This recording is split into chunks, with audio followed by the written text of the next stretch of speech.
या बातमीचे प्रायोजक आहे हॉटेल बडे पीर।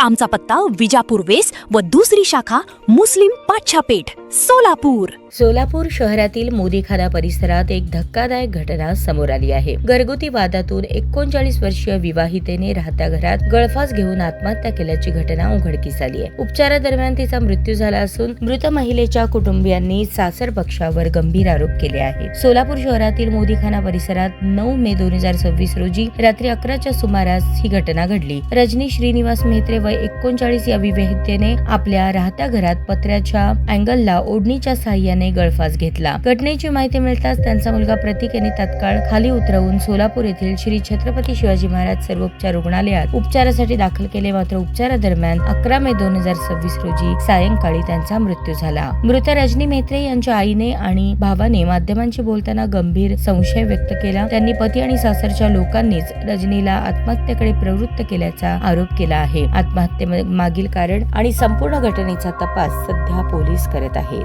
माझ्या मुलीला मारून टाकले, गळा दाबून तिने फाशी घेतली नाही, फक्त त्याने मारून फुफ्फुसला मारलेला लागलेला आहे।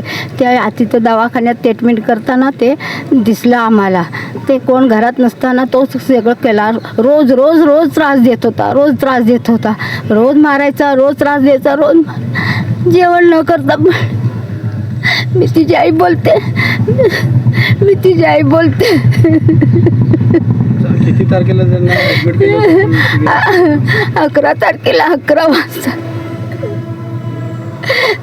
डॉक्टरांनी काय सांगितलं? डॉक्टरने आम्हाला काहीही सांगितलं नाही, काहीच बोलले नाही। फक्त फुफ्फुस त्रास व्हायला म्हणत होते, फुफ्फुसला त्रास होतोय म्हणत होते, फुफ्फुसला त्रास आहे, त्यांना काही नाही झालं म्हणत होते।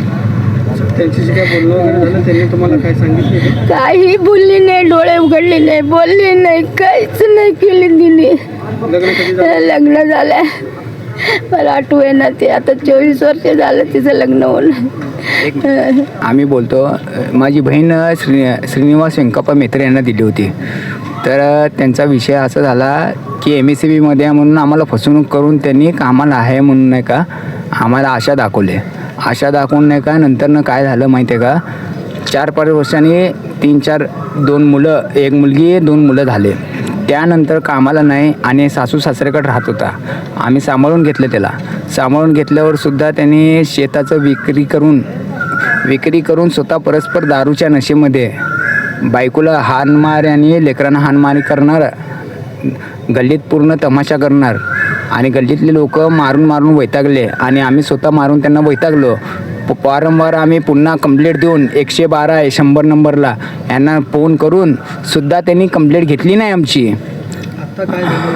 आता सध्या परिस्थिती अशी झाली की 9 तारखेला रात्रीच्या 10 वाजता असं झालं की त्यांचे नवरा बायकोचे भांडणं असे आम्हाला लोकांकडनं कळाले की आपल्या इकडे भांडणं चालू होते। तर आम्ही पळून जाऊस तर तो व्यक्ती घरी जाऊन आणि आमच्या बहिणीला आत्महत्येचा प्रवृत्त करून